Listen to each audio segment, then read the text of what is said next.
Hey there everybody, redxparasite here, and welcome back to Let's Play Metroid Prime 2. In the last episode, we picked up the rest of the dark, not the dark, it's just the Inghive temple keys. I'm so used to the names just being like the dark version of wherever we happen to be, but it's not the case here. And this is actually not, well, we can go this way, there's no harm in going this way. But this is obviously not the way to the temple. We fought Dark Samus here in the light world, but in the dark world, actually I don't think we have to fight these guys. Yeah, there's no need to. There's an ammo station here, so we can actually, I don't think we'll be using a lot of dark ammo, but you know, it can never hurt to fill up. But this is here, it's not too far out of the way, so probably worth a stop by, unless you're like really close to full. So now that we've gotten that out of the way, just ignore you guys. But in this episode, we'll be taking on the major boss of Sanctuary Fortress. We actually have to get, to there first. Now, in order to get to it, you don't really have to use the spider ball track at all there. Really the only reason that you'd want to do that is if you fall down into the area below, which I didn't do, so I don't have to worry about using it. But we'll place the 3 keys in the lock here. This door actually is reminiscent of the Dark Aegon Temple door. So I remember when I was playing this game when I was young, I would wait until my health was completely full here. It's not really gonna make too much of a difference. We can just head straight in. I won't waste the time. So you can take this elevator down, or you can just fall down.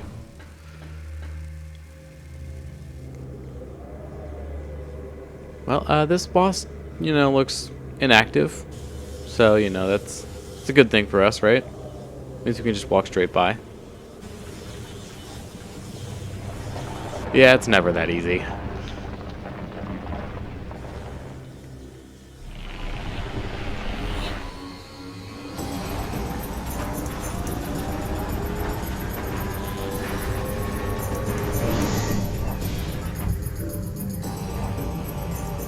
So this is Quadraxis. So there's a lot of scans to get in this fight. There are 5 in total. The first one that you get right here, just get it at the very beginning. You don't have to scan the body and the head separately. You can just get, the one scan. This is Quadraxis, rogue high security drone. Heavily armed and armored mechanoid. Lightly armored foot joints are vulnerable to bomb and boost attacks. The Quadraxis unit went rogue and entered the service of the Ing. Its primary weapon system fires destructive matter antimatter blasts. It uses a powerful missile battery for long-distance attacks. The Quadraxis is incredibly durable and well armored, but its leg and foot joints are vulnerable. Damaging these joints will eventually render it immobile. So, you remember how to fight the quad units. It's going to be kind of a similar deal here. It's not exactly the same, but it's close. So at the very beginning here, you can see its knee joints are flashing, or one of them will be flashing blue, and you want to target that one with beam shots. It will rotate around its legs. I believe that would be clockwise. Now, you've probably noticed this by now, but there are no safe zones in this fight. Unlike the other 2 main boss fights, you don't get that luxury here. Now, the boss will be dropping a lot of health at various points if you need it, so definitely make sure that you're picking those up. Every time you collapse one of these knee joints, it will drop an ultra energy, sometimes 2, like it did in this case. So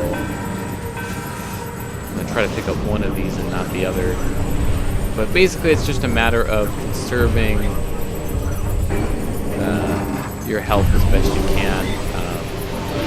Obviously, don't get hit. You can avoid it. That's always the best strategy. Now, the knee joints that are broken, it will still cycle through them technically. So if we're down to the last one, and you can see it's not flashing all the time. So we have to wait for it to basically go through the rest of the joints in order to hit them. So once you collapse all 4 of the joints here, you'll end the first phase. That's also where you will lose the ability to get the scan for the first phase.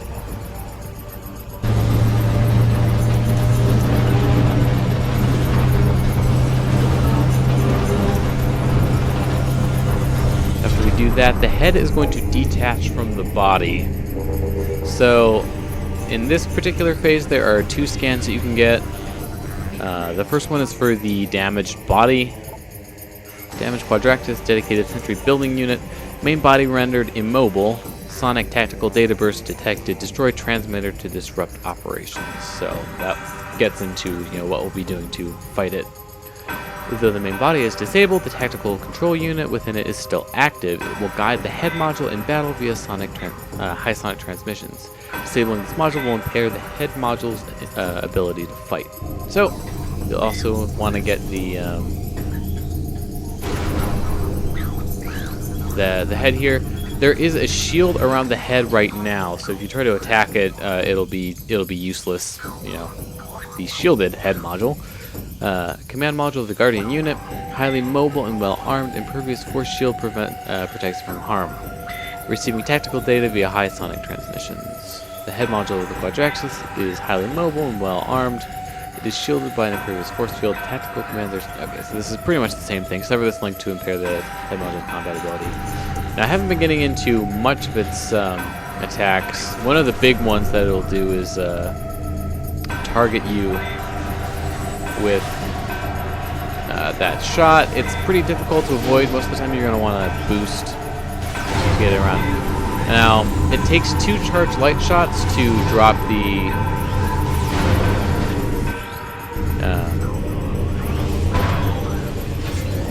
the shield. It will also drop Dark Quad MBs. Now, you're going to want to take these out because they're just kind of annoying if you don't. So it's worth, the short amount of time that it takes to take them out. So once you drop the shield, you'll need to attack its head. There are 3 antennae on its head.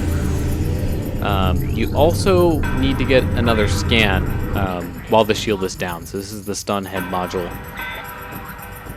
Battle logic disrupted. Unit is vulnerable. Shield offline. Unit is generating drones for defense while trying to restore sonic tactical link with the main body. So yeah, you'll need to destroy the antenna on the head fairly quickly after dropping the shield, because the shield will come back up after some time. Head module is unable to receive tactical data. Force field offline. Unit is generating drones. Okay, so this is the latter. The scans just kind of give you descriptive battle data. So 2 light beam shots, also work well for this. So take care of it. Oh. Now the first time you do it, you'll only have 1 dark quad to deal with. This time you'll have 2.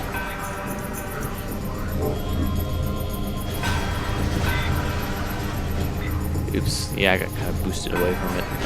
There we go. That's 1.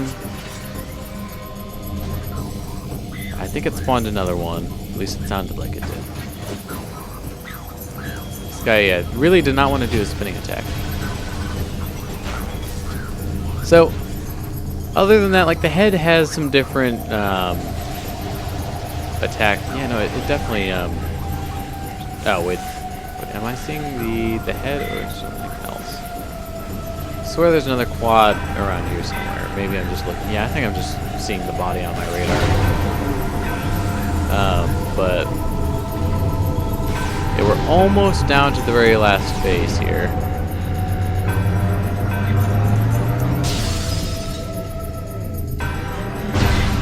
So it's going to destroy the protective casings around its legs now, which means the spider ball tracks that are underneath, we can now have access to those. Once you scan the head here, this is the last scan that you need to get for this fight. It's the final head module. Tactical ability reduced, unit now vulnerable. Link to main body is severed. 2 weak points detected. Target them with concussive blast to damage the unit. Let's see. Yeah, morph bombs can cause damage to these areas. Scans indicate that the spider wall can attach to the module's outer hull. So in this phase, ow, okay. So that's what happens when you get hit by that attack. You can't actually use your gun for a while. But you want to stun it, and you also want to see which direction it goes, because you need to line up on one of these spider ball tracks in order to hit it. Now, it can be a bit tricky to judge the distance on this. It will basically hover in place right at the point where you can hit it. So the best visual cue that you can use is to just see when it kind of stops moving. And then after you stun it here, yeah, just make sure that you note which direction it's headed so that you can get on the right track. Oh yeah, see, it moved past this one. I'm not sure if I'm going to be able to get to the second one in time. Usually it will pass by 2 of the tracks before the stun wears off. You have to do it again, and that's all there is to the fight. It would be a harder fight if it didn't drop as much health. They're very generous with the health drops. So you get a lot of ultra energies and a lot of ones that restore 50 as well. So I mean, I think we're in pretty good shape. Yeah, see, we still have like all of our energy tanks left, so did a pretty good job. But for beating it, we get the Annihilator Beam. Now, the Annihilator Beam, like, the Light and Dark Beam are kind of broken enough in their own right, in terms of how much damage they do. The Annihilator Beam just destroys things. So, like, it is a very apt name for what the beam is capable of.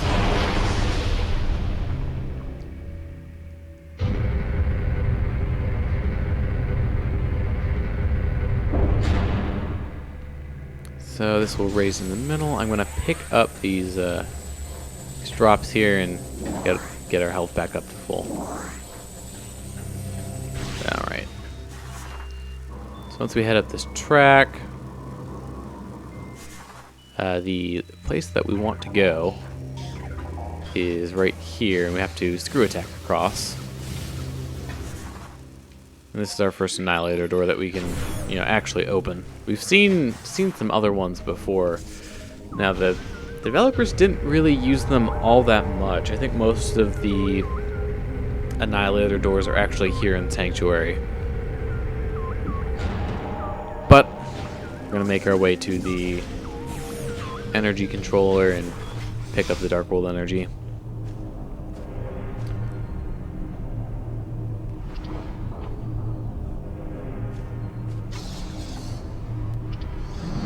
I don't know if I've pointed this out before, but I believe the beam that you are in during these cutscenes does make a difference. Most of the time I think I've been in the power beam just because most doors only require the power beam, so it's the one that I'm usually in. But maybe when we return to the energy I can actually switch to a different beam. Because the Annihilator beam looks really cool when you use it. Doesn't do anything different, but just looks neat. So we've taken the energy. Oh wait. Yeah, I'm in the Annihilator beam, so I guess it doesn't change those cutscenes. I know that the beam that you're in does affect, some of the cutscenes in the game. But maybe not these ones. So, nope, it's the wrong beam. Once you get back out into the main area, I actually don't think there are any enemies that spawn into this temple. Now, we're gonna leave through a different door from which we came. now that we have the Annihilator Beam and we can actually do stuff. Now, we can't actually go through here, I realized. Well, we might be able to. Basically, there's some particles. This is the Ing Storm, cluster of corrosive darklings. Contact with target swarm not recommended, capable of corroding steel. So basically, if you try to go through this, it will sap your health a lot. So, you know, it's not really recommended. The Ing Storm is a collective swarm of tiny Ing. When banded together, they can emit destructive energy that over time can break down the most durable of alloys. So I'm going to be stupid and try to boost here. Yeah, you can see just how much damage they do.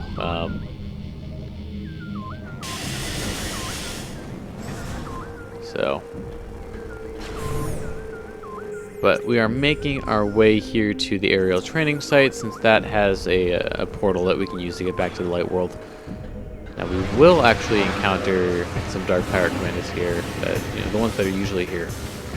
But the cool thing about the Annihilator Beam is that if you destroy crates with it, they will drop both light and dark ammo. And anything that requires the light beam or the dark beam to open or activate, so, you know, portals, doors, you can open all of them with the Annihilator Beam. So, yeah, sure, it, you know, uses one more ammo technically than you might use otherwise, but, you know, it can just be handy. Now, if you want to see how good the Annihilator Beam is, I'm just going to use some regular shots on these guys. So these are just some regular shots. Yeah, it's just like a few shots, and then charge shots, also pretty good. The single shots have a homing effect on them, so they're particularly useful in that way. You know, it makes it really easy to target enemies that are fast-moving and hard to hit otherwise. So we're gonna take this way to get to the temple. Got some mechanobites in here.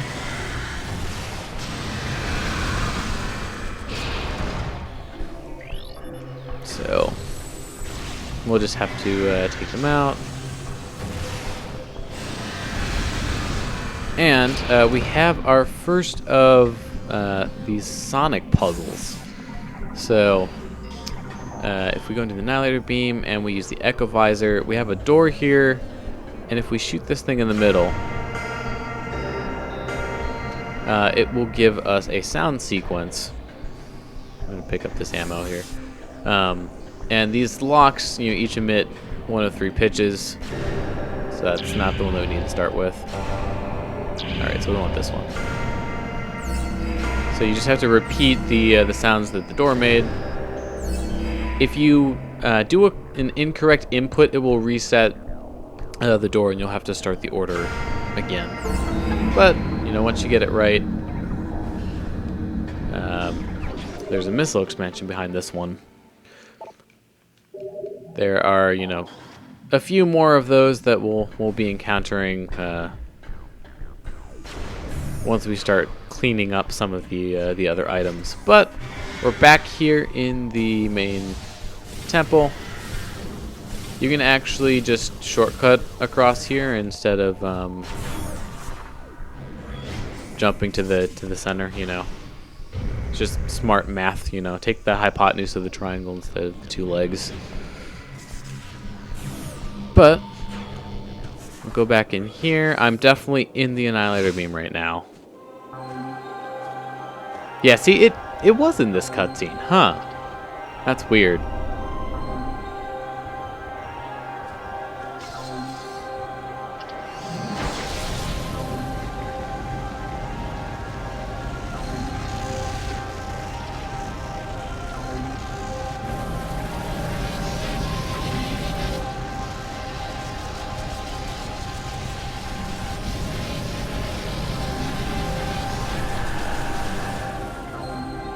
But we have successfully restored the energy to Sanctuary Fortress. So our work here is mostly done. We're going to pick up a few items on our way out of here.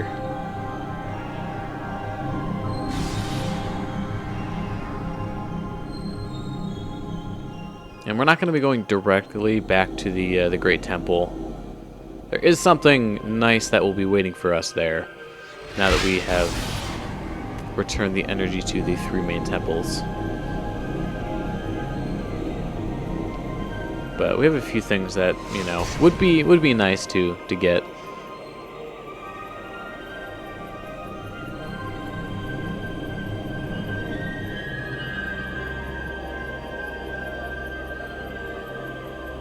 Rest in peace, O'Lear, Sentinel of the Fortress Temple.